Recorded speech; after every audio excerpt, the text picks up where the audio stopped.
자, 우리 한 목소리로 읽겠습니다. 시작. 우리가 알거니와 하나님을 사랑하는 자, 곧 그의 뜻대로 부르심을 입은 자들에게는 모든 것이 합력하여 선을 이루느니라. 아멘. 한 번 더 읽을까요? 시작. 우리가 알거니와 하나님을 사랑하는 자, 곧 그의 뜻대로 부르심을 입은 자들에게는 모든 것이 합력하여 선을 이루느니라. 아멘. 이 구절은 우리 한국교회 성도들이 가장 좋아하는 구절 중에 하나가 바로 이 구절입니다. 모든 것이 합력하여서 선을 이루어 주실 거야. 다 잘 될 줄 믿습니다. 다 잘 될 것이다 라는 기대로 아주 이 구절을 사랑하고 있습니다. 또 혹시 지금 어려움이 당하고 하나님의 모든 것을 다 동원해서 나에게 복을 주실 것이다 라는 그런 기대로 이 말씀을 암송하기도 합니다. 네, 그렇습니다. 하나님은 우리에게 이 모든 것들을 다 동원하여서 합력하여서 선이 되게 하시는 분이신 줄로 믿습니다. 그런데 이 본문을 보시면 그의 뜻대로 부르심을 입은 자들에게 뭐 하라고 하시는 건가요? 혹시? 뭐 어떤 일을 하라고 말씀하신 걸까요? 아니면 부르심을 입은 자들에게 합력하라고 말씀하는 건가요? 선을 이루라고 말씀하는 건가요? 여러분, 부르심을 입은 자들이 선을 이루는 겁니까? 부르심을 입은 자들이 합력하는 겁니까? 아니죠. 주체가 누굴까요? 맞아요. 예, 우리 주체를 빼먹으면 안 되는 거예요. 여기는요, 하나님이 담겨 있어요. 그리고 뒤에 29, 20, 30절 내용을 보면은 주어가 하나님이세요. 우리의 강조점은 모든 것이 합력하여 선을 이룬다는 것에 우리가 강조점인데 사실은 강조점은 그것을 이루시는 하나님에게 있어야 된다는 사실을 잊으면 안 되겠습니다. 자, 우리 하나님께서 우리를 부르셨어요. 그의 뜻대로 우리를 부르셨습니다. 뭐 하라고 부르신 건가요? 무슨 일을 하라고 부르셨을까요? 오늘 본문에서 그런 느낌이 있습니까? 무슨 일을 맡기 위해서 사역하라고 이런 의미로 부르신 것 같습니까? 아니면 선이 되는 것을 보라는 겁니까? 이 선이 곧 영어로는 부시지 않고 좋은 것, 네? 하나님 보시기 좋은 것, 이것들을 보라고 우리를 초청하는 거라고 보여주지 않습니까? 본문이 하나님이 이루시는 이 좋은 것들을 좀 너희가 보고 함께 기뻐하자, 이렇게 초청하는 걸로 보이지 않습니까? 이 본문이 그렇게 보여줘야 될 줄로 믿습니다. 우리가 하나님께 우리 소원을 드리고 그 소원이 우리에게 이루어지는 것으로 이 말씀을 보는 것은 아주 간편적이고 아주 조문적인 부분이에요. 그러나 이 본문의 메시지는 그 우리의 모든 것을 이루시고 좋게 이루신 그 하나님의 그 놀라운 일에 우리가 부름을 받았다, 초청을 받았다는 말씀입니다. 그런 구절로 보셔야 됩니다. 자, 하나님은 왜 이렇게 초청하셨는가 하는 것이죠. 한번 따라해 보시겠습니까? 하나님이 가기 이후에 창호하라고 부르셨습니다. 예, 진수성찬에 하나님 우리를 이 자리를 빛내달라고 우리를 부르시고요. 숟가락 하나 다 얹어 놓고 딱 먹으시면서 먹게 하시면서 우리가 먹을 때 맛있다 하는 기뻐하시는 것 같은 그런 장면이에요. 하나님은요, 이 인류 역사에서 하신 모든 일은 알파와 오메가입니다. 처음과 끝으로 하나님의 처음부터 끝까지 하나님이 다 하셨어요. 아멘? 그래서 하나님의 별명이 알파와 오메가예요. 우리가 알거니와 하나님을 사랑하는 자고 그의 뜻대로 부르신 이군 자들에게는 모든 것이 합력하여 선을 이루신다. 예, 하나님께서는요 이렇게 이 모든 것들을 다 해주시고 우리를 부르셨어요. 여러분, 부른다는 것은요, 우리를 불렀다는 것은 분명한 목적과 계획과 뜻이 있는 거예요. 예전에 우리 건달들이 야 돌아와 해놓고 나 왔어.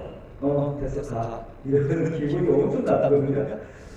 예, 왜요? 왜 기분이 나쁜가? 불렀으면 부른 이유와 목적을 얘기해야 되는 거 아니에요. 그런데 불렀는데 이유와 목적이 없다. 있을 수가 없는 거예요.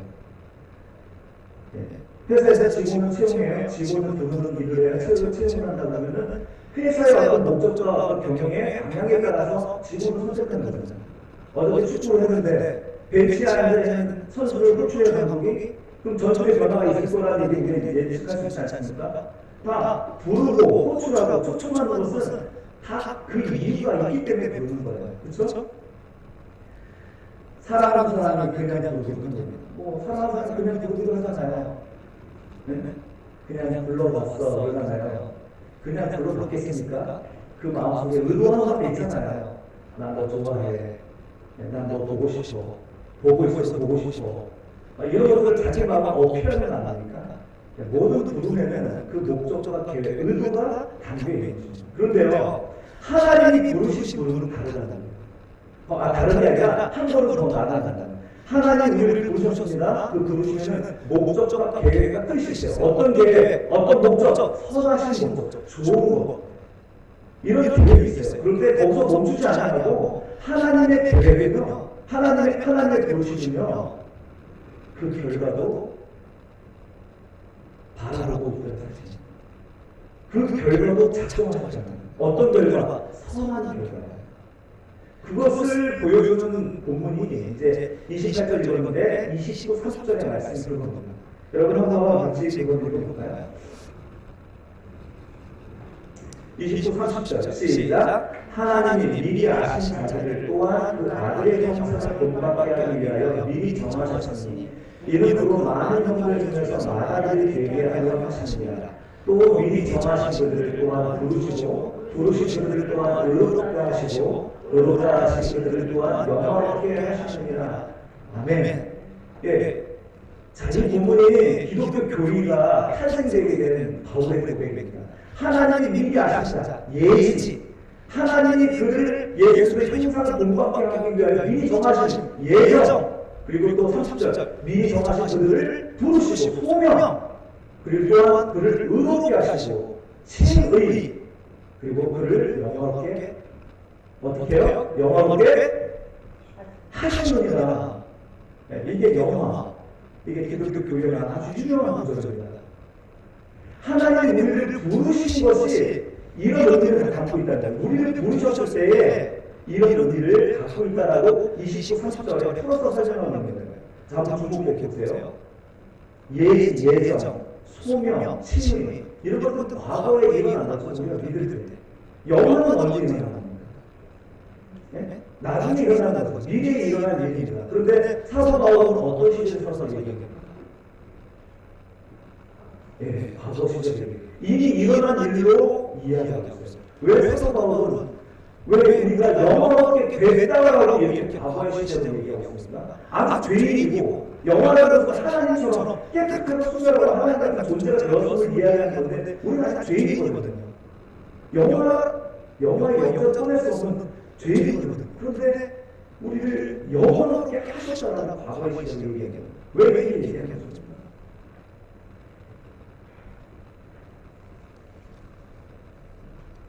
하나님의 구원의 확실성입니다. 하나님의 구원의 확실성이에요. 기독교 이단들은 늘 이 부분을 공격했어요. 하나님의 구원을 확실하지 못하는 쪽으로 이단들이 다르겠고 지금부터 사는 우리를 향해서 하나님의 구원의 확실성을 의심케 하도록 우리를 유혹하고 있는 거예요. 하나님의 구원은 우리가 지고 있는 죄가 취소시킬 수 없다는 거예요. 우리를 부르셨기 때문에 우리의 부르신 그 과거의 일이 현재에서도 이루어지고 있고 우리를 부르신 그 현재의 일이 이제 앞으로의 미래에 결정적으로 영원롭게 하신다는 약속이 바로 하나님의 약속인 거예요. 만약에 그렇지 못하면 하나님은 전지전능하신 분이 아닌 것입니다. 우리가 의지할 만한 신이 못 되는 것입니다. 그런 하나님은 완전한 요거 때문에 그랬어요. 네. 이게 자국이 좀 나요. 이게 좀 안 쓰는 것도 좀 보내주세요. 네, 하나님의 구원의 확실성은 우리의 어떤 행위와 우리가 짓고 있는 연약함, 의지가 없어서 우리가 실수하는 것 때문에 취소되지 않는다는 거예요. 그런데 늘 우리는 여기 우리의 죄책감을 느끼기 시작하고, 그래서 우리는 거기에 대해서 의심하기도 되고, 내가 구원받을 수 있을까라는, 여러분 이런 생각들이 어디서 오는 겁니까? 이런 생각이 어디서 오는 거예요? 바로 우리 죄성을 가진 인간의 연약함에서 오는 거죠. 아담과 하와가 과실을 까먹었습니다. 선악을 알게 하는 나무의 열매가 뭐라고 했습니까? 선악을 알게 하는 나무의 열매는 이 세상에서 왕은 너가 모든 것을 다스리고 통치하고 충만해야 돼. 이 세상의 왕 중의 왕이 너희다. 하지만 너 위에 하나님이 있다는 것. 너 위에 하나님, 다스리는 존재가 있다는 것. 그래서 너는 그분의 통치를 받아야 된다는 것을 잊지 말라는 의미에서 동산 중앙에 선악을 알게 하는 나무 열매를 주신 거 아니에요? 그래서 오가면서 내가 왕으로 살지만 맞다, 내 위에 우리 하나님이 계시지. 난 하나님의 통치를 받아야 돼. 이런 것을 가르쳐 주는 거예요. 그런데 그 과실을 딱 먹었다는 것은 뭐죠? 이제 더 이상 하나님 나의 왕이 아닌 거예요. 이제 내가 스스로 왕으로 서겠다라는 독립선언이에요.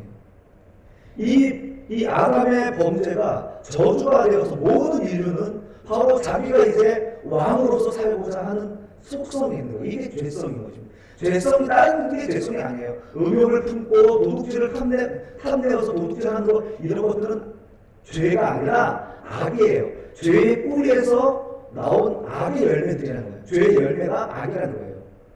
진짜 죄는 뭐냐면 바로 하나님을 밀어내고 내가 왕이 되고자 하는 것이 진짜 죄라는 거예요. 성경에서 말하는 죄라는 것입니다. 이런 죄가 우리 안에서 여전히 역사하는 거예요. 육신을 가진 인간은 누구든지 마찬가지라는 겁니다. 신자들도 마찬가지예요. 그러니까 사도 바울이 고백하잖아요. 오호라, 나는 곤고한 자로다. 이 상황에 보면서 나를 어떻게 건져낼 것인가 이렇게 외치는 거잖아요. 그러나 바로 이어서 그렇지만 나는 하나님께 감사하리로다. 왜요? 하나님의 이 완벽한 구원은 취소될 수 없기 때문이라는 것을 명확하게 얘기하고 있습니다. 그래서 로마서 8장 1절에서 이렇게 고백하잖아요. 그러므로 이제 그리스도 예수 안에 있는 자에게는 결코 정죄함이 없다. 네, 난 죄가 있는데 여전히. 그런데 그리스도 예수 안에 있을 때는 나는 정죄함이 없다. 이는 그리스도 예수 안에 있는 생명의 성령의 법이 죄와 사망의 법에서 너를 해방하였다.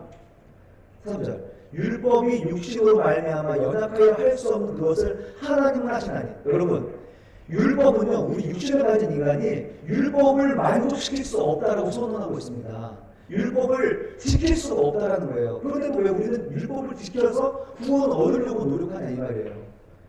자, 율법이 연약하여, 육신이 연약하여 살 수 없는 것을 누가 합니까? 누가 합니까? 주어가 누구예요? 하나님이십니다. 그것을 하나님이 하신다는 거예요. 어떤 방법으로? 죄로 말미암아 자기 아들을 죄 있는 육신의 모양으로 보내셔서 사람을 대신해서 육신의 죄를 정하셨어요. 그 예수님의 육신의 죄를 정하셔서 인류의 죄를 대표하여 예수님을 죽이신 거예요. 내가 죽어야 될 그 죽음을 예수님을 죽이심으로 죽이신 거예요. 그래서 4절 육신을 따르지 않고 그 영을 따라 행하는 우리에게 율법의 요구가 이루어지게 하려 하심이니라. 5절 육신을 따르는 자는 육신의 일을, 영을 따르는 자는 영의 일을 생각하느니 육신의 생각은 사망이요 영의 생각은 생명과 평안이니라. 아멘. 본래 부르심을 받은 사람은요, 이런 확실한 은혜 가운데 누려야 할 감정이 뭐냐? 평안이요 생명이라는 것입니다. 여러분, 이 평안과 생명을 누리고 계십니까?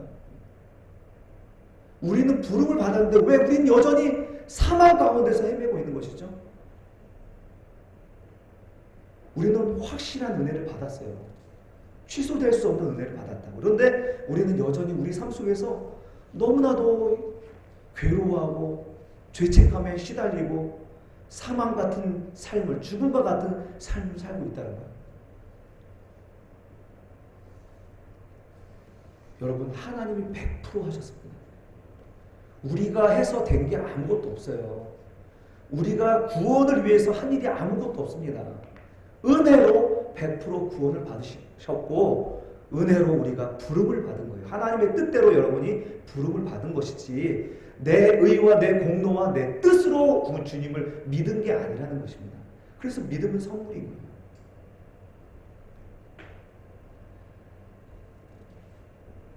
그래서 오늘 보면은 우리가 여전히 사망 가운데서 사망이 내 삶 속에서 왕노릇하게 되는 이유가 육신의 생각 때문이라고. 육신의 생각. 내가 해보고자 하는 바로 아담의 저주죠. 아담이 범죄한 그 범죄의 저주로 인하여서 우리는 내가 어떻게 해보려고 자꾸 하는 거예요. 하나님이 다 했다라는 것에 만족을 못하는 거예요. 내가 좀 노력하면 내가 좀 후련하잖아요. 내가 공로를 쌓으면 그것으로 인하여서 보람이 되잖아요. 사람도 자꾸 그것을 따라가는 것입니다. 로마서 3장 20절에서 이미 사도 바울은 이렇게 얘기했습니다. 그러므로 율법의 행위로 그의 앞에 의롭다 하심을 얻을 육체가 없나니 율법으로는 죄를 깨달음이니라. 네. 율법으로는 죄를 깨달을 수밖에 없어요. 어떤 죄? 내가 그것을 다 지킬 수 없다라는 죄책감입니다.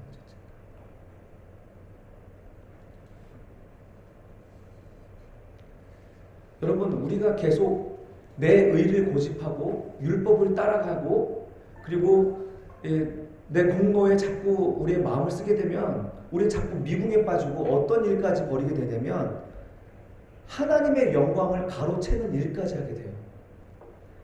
하나님이 다 하셨으면 100% 하나님께 영광을 돌리는 거예요. 그렇죠?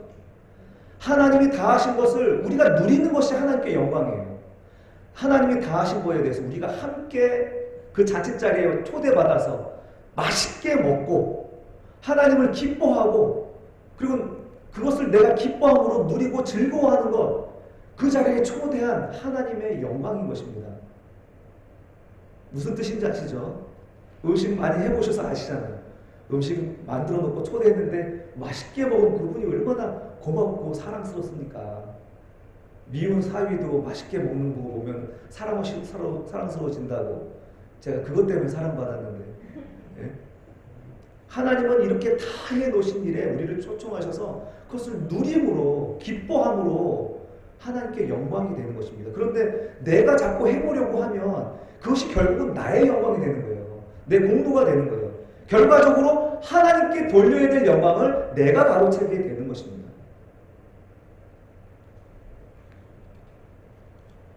여러분, 그러므로 하나님이 100% 하신 일을 의심하지 맙시다. 또 앞으로 하나님이 하실 일에 대하여서도 우리 의심하지 맙시다. 아멘. 하나님은 이렇게 여러분을 부르셨습니다. 그리고 그 뜻대로 우리를 부르셨습니다. 이제 우리를 부르셨는데 우리들에게 일어나는 일이 뭐냐? 하나님의 뜻대로 우리를 부르셨는데 우리에게 일어나는 일이 뭐냐? 그것은 바로 결국은 모든 것이 합력해서 선이 된다는 거예요. 하나님 보시기에 좋게 된다는 것입니다. 자, 여기에 중요한 것은 뭐냐면 내 기준이 아니라는 거예요. 자, 내가 좋으면 굿이죠. 그러나 내가 싫으면 굿이 아니에요. 배드에 나쁜 거죠. 선이 아닙니다. 그런데 그게 아니에요. 그게 아니고 하나님이 기준인 거예요.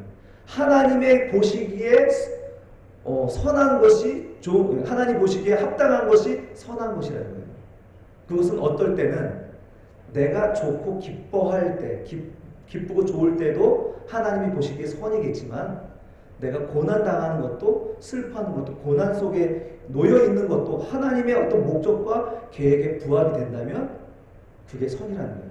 그래서 오늘 2절 한번 봅시다. 2절 다시 우리가 알거니와 하나님을 사랑하는 자 곧 그의 뜻대로 부르심을 입은 자들에게는 모든 것이 합력하는, 이게 중요한 단어입니다. 모든 것이. 여러분, 우리 불편하고 싫은 것을 제외한다면 모든 것이라는 표현을 쓸 수 없어요. 어떤 것은 협력하여 선을 이루느니라 이렇게 얘기했죠. 이 모든 것은 하나님의 기준 안에서 인간사 좋은 것과 나쁜 것, 희노애락을 다 포함하는 모든 것입니다. 그래서 하나님의 목적과 하나님의 계획과 그 뜻에 부합되는 것이라면 하나님이 이것을 선하게 바꾸어 주신다는 말씀입니다. 아멘.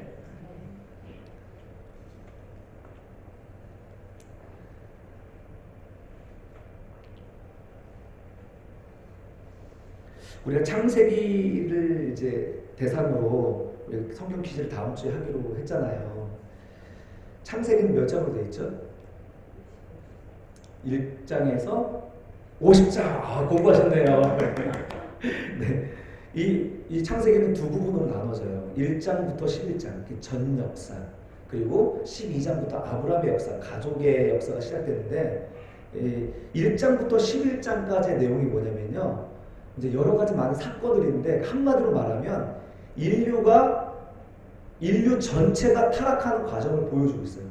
자, 처음에 아담과 하와가 내가 스스로 왕이 되겠다. 하나님을 밀어내고 왕이 되겠다고 범죄를 한 이후에 이제 자기가 주인이 된 세상에 살인이 들어오죠. 가인이 아벨을 돌로 쳐 죽이는 일이 발생하고 가인의 후손 중에서 라멕이라는 자가 나타나서 이제 두 아내를 두고 사람들을 죽이고 사람들 위에 군림하여 스스로 진짜 왕이 된 인물이 나타나게 되고요.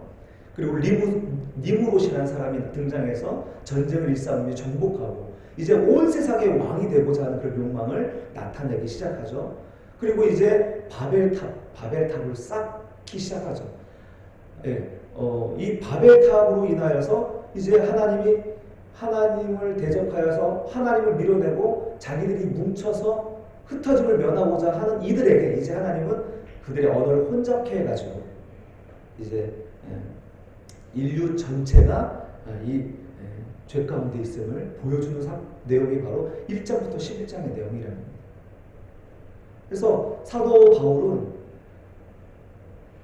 바울은 이렇게 얘기합니다. 모든 사람이 죄를 범하였으며 모든 사람이 이것을 보면서 그렇게 얘기하는 거예요. 창세기 1장부터 11장의 내용을 보면서 모든 사람이 죄를 범하였으며 하나님의 영광을 이룰 수 없었다라고 얘기하는 거죠. 우린 예외 없이 모든 사람이에요. 그리고 그 모든 사람이 죄를 범하였고 이제 하나님의 영광에 이를 수 없는 자였는데 하나님께서 이제 12장부터는 이제 아브라함이 등장하잖아요. 하나님의 구원의 역사가 시작되잖아요. 아브라함 그 다음에 자녀 누구죠? 아브라함의 자녀 이삭의 자녀 야곱, 그리고 야곱이 낳은 12아들 중에서 창세기 마무리 끝부분을 장식하는 인물이 11번째 아들 요셉입니다. 요셉. 자, 요셉에 대해서 잘 아시죠? 성경 그를 향하여 형통한 사람이라는 별명을 지어줬어요. 하지만 내용을 가만 보면 형통한 사람이 아니죠. 기구한 삶을 산 사람입니다. 가족에게 버림받고 가족에게 의해서 인신매매를 당하는 세상에 그런 사람이 이 세상에 있을까 싶어요. 이방인의 종으로 팔리고 거기서 억울한 누명을 쓰고 열심히 살아보고자 했는데 억울한 누명을 쓰고 감옥에 들어갑니다. 여러분 이런 기구한 삶이 과연 우리 가운데 몇이나 될까요? 그런데 성경은 그를 향하여 형통한 사람이라고 합니다. 그리고 결국 그가 애굽의 두 번째 지도자가 되죠. 총리가 됩니다. 이렇게 창세기 마지막 부분에서 이제 애굽에서 두 번째 통치자가 되고 나서 드디어 그 예언하신 대로 하나님이 예언하신 대로 기근과 흉년이 찾아옵니다. 온 세상이 이제 흉년이 되어서 이제 가나안 땅에 있는 야곱의 가족까지도 먹을 게 떨어졌어요. 그런데 애굽에는 먹을 게 있다는 소문을 듣고 이제 형들이 이제 그 먼 길을 이제 애굽까지 오게 돼요. 와서 거기서 극적인 상봉을 하지 않습니까? 이제 그리고 나서 이제 그 흉년 가운데서 구원을 얻고 이스라엘은 물론 애굽까지 구원을 얻게 됩니다. 이제 야곱이 늙어서 죽어요. 형들이 야곱 때문에 살았다고 생각해요. 자기 동생을 팔았으니까. 그런데 이 아버지가 돌아가시고 나서 이제 두려워 떠는 거예요. 요셉이 혹시나 우리를 이제 못 살게 하지 않을까, 죽이지 않을까 이런 두려움에 빠집니다. 그때 두려움에 떨고 있는 형들을 향해서 창세기 50장 20절에서 이렇게 얘기합니다. 같이 읽어볼까요? 시작. 당신들은 나를 해하려 하였으나 하나님 그것을 선으로 바꾸사 오늘과 같이 많은 백성의 생명을 구원하게 하시려 하셨나니. 여러분 이 창세기의 핵심 구조예요. 창세기의 핵심 구조. 창세기 1장에서 11장까지 모든 인류가 죄를 범하였고 모든 인류가 죄를 탐하고 예외 없이 죄 가운데서 죽어야 될 사람들인데 하나님은 그것을 선으로 바꾸사 많은 백성의 생명을 구원하게 하시겠다는 거예요. 요셉을 통하여서 그것을 보여주시고 앞으로 이 구원의 역사는 그렇게 시작될 것이라고 말씀하는 핵심 구절이 바로 이것입니다. 여러분, 하나님께서는 우리의 죄를 선으로 바꿔주실 것입니다. 우리의 실수와 잘못과 허물을 선으로 바꾸어 주실 것입니다. 심지어 우리가 죄가 되어서 사망이라는 결과를 얻게 될 죄까지도 의롭다라고 해 주실 것입니다. 어떻게 해요? 바로 예수 그리스도를 통하여서, 그의 죽으심을 통하여서 그 일을 이루시겠다는 것이 하나님의 구원의 역사입니다. 이렇게 창세기에서 시작된 하나님의 구원의 역사는 바로 오늘 저와 여러분 앞에까지 오게 된 것인 줄로 믿습니다. 그러므로 신자는 어떤 태도로 살아야겠습니까? 어떤 태도로 살아야겠어요? 내 의로, 내 주장으로 내가 하나님의 은혜가 아니어도 내 뜻과 내 공로로 구원받겠다는 태도를 버리고 모든 것을 다 하신, 모든 일을 합력하여서 선이 되게 하신 하나님을 믿고 신뢰하는 것입니다. 기뻐하고 즐거운 일, 형통한 일 앞에서 하나님을 믿고 신뢰하십시오. 그러나 내가 어려운 일을 당하고 힘든 일을 당하고 질병 가운데 있고 사람들에게 억울한 일을 당하고 심지어 가족에게 팔려서 미움당하고 그들에게 힘든 일을 당했던 요셉처럼 그런 상황 가운데 있다 할지라도 하나님이 모든 것을 합력하여 선을 이루실 것이라는 그런 신실한 믿음을 잃지 말자는 것입니다. 그런데 이런 확신이 쉽지가 않아요. 왜? 우리는 아담의 자손이고 여전히 육신을 가지고 있는 자기 때문입니다. 이런 확신은 정말 하나님이 부어주시는 은혜가 아니면 불가능한 거예요. 그래서 오늘 본문 28절 앞에 26절에 이미 이렇게 얘기합니다. 성경 가지고 계시죠? 26절. 이와 같이 성령도 우리의 연약함을 도우시나니 우리는 마땅히 기도할 걸 알지 못하나.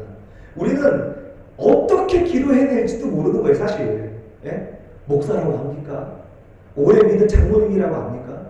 모든 사람들은요, 뭔가 문제는 있는데 내 문제가 있긴 있는데 그것이 무엇인지는 알지도 못하고 어떻게 하나님께 구해야 될지 모르고 있다는 거예요. 그런데 성령께서 도와주실 때 알게 된다는 거예요. 그리고 몰라도 성령께서 지금도 나의 연약함을 가지고 지속적으로 어떻게 해요? 말할 수 없는 탄식으로 우리를 위하여 하나님 앞에서 간구하고 계신다는 거예요. 그런데 나는 지금 힘들고 눈물 나고 어려운 일이 있는데 이상하게 그래도 하나님 믿어지는 거예요. 하나님의 믿음이 신실하게 지켜지는 거예요. 이 일이 여러분들에게 일어나고 있지 않습니까?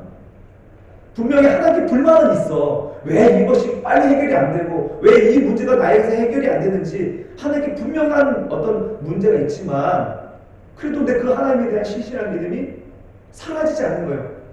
이것이 나의 공로입니까?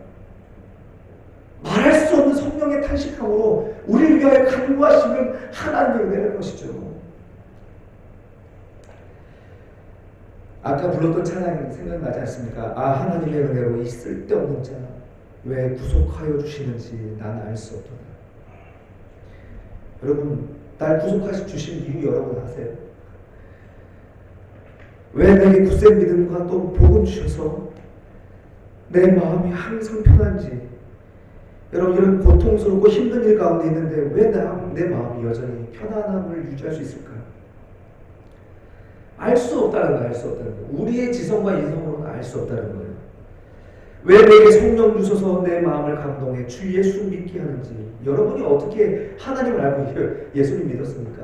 믿음은 하나님의 선물이고 하나님 우리에게 믿게 하신 거죠. 주 언제 강림하실지 혹 밤에 혹 낮에 또 주님 만날 그것도 나는 알 수 없다. 네. 우리 사실 이렇게 모르는 가운데에서, 모르는 지경 가운데에서 정말 우리도 알 수 없는 가운데 예기치 못한 기쁨을 얻은 자들입니다. 그러나 우리가 확신이 이제 아는 것은 뭐냐? 이런 고통과 어려운 형편을 우리 주님이 아신다는 거예요. 내가 믿고 또 의지하면 내 모든 형편을 아시는 주님. 그리고 또 하나 아실 것은 뭐냐면 늘 보호해 주신다는 것을 나는 확실히 안다는 것입니다. 오늘 제목이 뭐냐면 내가 확실히 알 것이라고 얘기했는데 우리는 이것은 분명히 알고 있습니다. 비록 지금 나의 모든 고난과 힘든 이 현상 속에서, 현실 속에서 눈물 나고 힘들고 한숨이 나오지만 이 모든 것이 합력하여 하나님이 선으로 바꾸어 주실 것이라는 것을 저는 분명히 믿습니다. 사랑하는 성도들, 이제 말씀을 맺겠습니다. 성령님은 지금도 말할 수 없는 탄식으로 우리의 안타까움을 하나님께 대신하여 중보하고 계십니다. 우리를 도와주고 계십니다. 우리가 믿음의 싸움을 잘할 수 있도록 지금도 우리를 위하여 간구하고 계십니다. 사랑하는 성도 여러분, 그러므로 우리가 당한 그런 모든 어려움과 환난, 하나님 뜻 안에서 하나님의 합력하여 선이 되게 보시기에 좋았더라 라고 말씀하시도록 하실 것입니다. 하나님은 나를 부르신 하나님의 뜻이 분명히 있습니다. 그 하나님의 뜻은 바로 선하게 이루어질 것이고 그것은 결코 우리가 꺾을 수 없는 하나님의 은혜입니다. 그 어떤 사건도 하나님의 뜻을 포기시킬 수가 없습니다. 환난이나 기근이나 핍박도 하나님의 뜻을 좌절시킬 수가 없습니다. 그래서 오늘 읽었던 본문의 마지막 끝에 이렇게 선언합니다. 우리 38절, 39절 우리가 한번 같이 읽고 우리도 확신하면서 마무리했으면 좋겠습니다.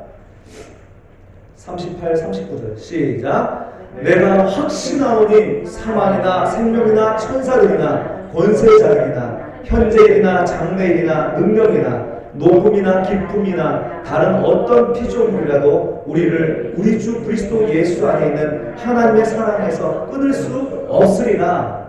아멘. 아멘. 여러분, 이런 확신 가운데 서시기를 주님의 이름으로 축복합니다.